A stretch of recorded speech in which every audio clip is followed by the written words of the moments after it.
Ako po si Police Colonel June Ibarra de la Torre, ang acting COP ng Makati City Police Station. Ito po yung ginagawa ko daily na umaga. After uminom ng maligamgam, nagtitimpla din tayo ng coffee. And mahilig ako sa kape, in fact with kahit anong tinapay or pandesal. And habang nagkakape, nagkakaroon na rin tayo ng time. Sinasabay ko na rin ang aking pag-check sa mga documents na lalo na yung mga kailangan ng pirmahan para mailabas na. Tinitignan ko din kung gising ng anak ko at kung pwede kong matapos. Kumustahin ko na rin ang aking mag-ama. Love you! Love you! Bye! Bye!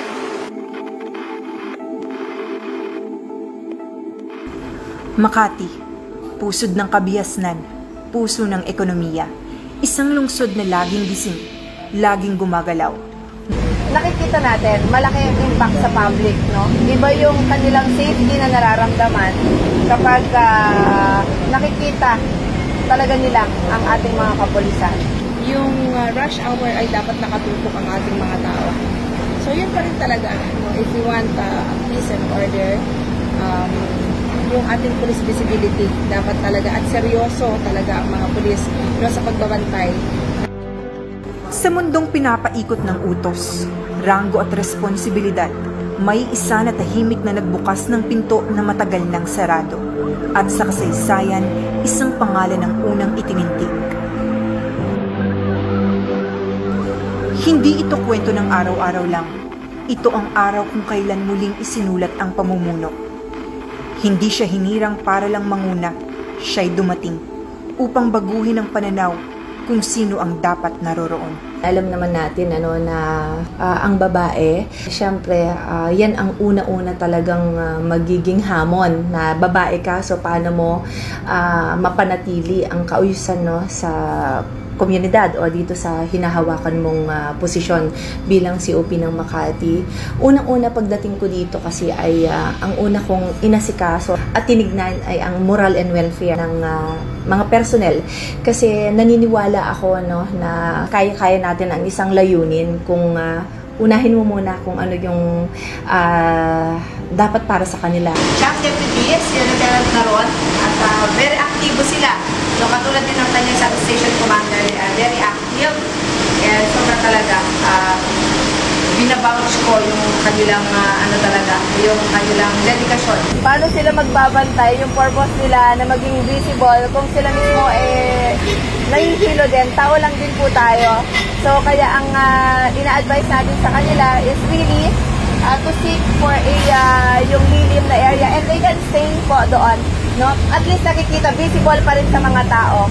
Nakikita pa rin nila yung 180 degrees, at least, di ba, ng yung mga in and outs ng ating mga sasakyan o yung mga tao, yung ating mga motorista.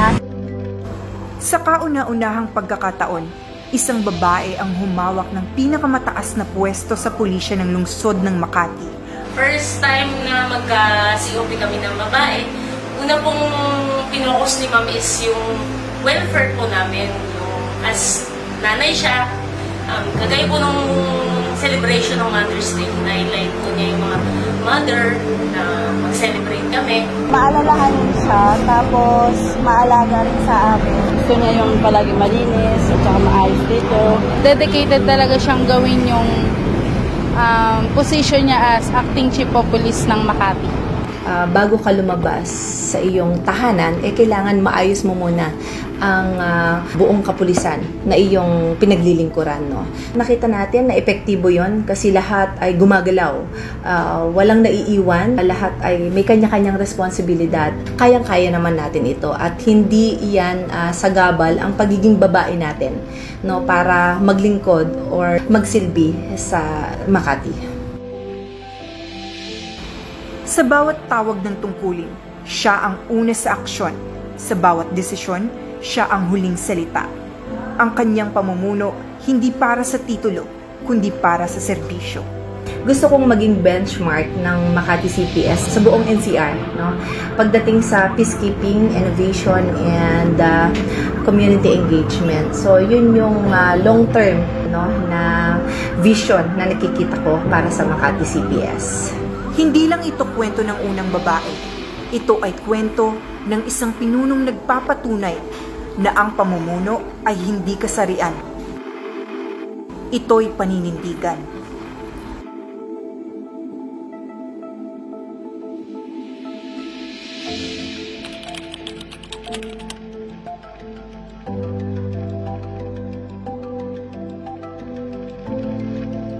Sa ating mga minamahal na Makatizen po at yung mga nais po na dumulog, open po ang aming FB page Makati City Police Station. Maaari niyo pong dalawin ito at para at least makita nyo at mabasa nyo ang aming mga announcement or yung mga safety tips, no? So please, we encourage everybody to please like, subscribe, and share po ang ating Makati City Police Station page, FB page. At pwede nyo rin po kaming tawagan sa aming hotline 0905-330-6480 or 0929-7936-525. Maraming salamat po at mabuhay po ang Philippine National Police.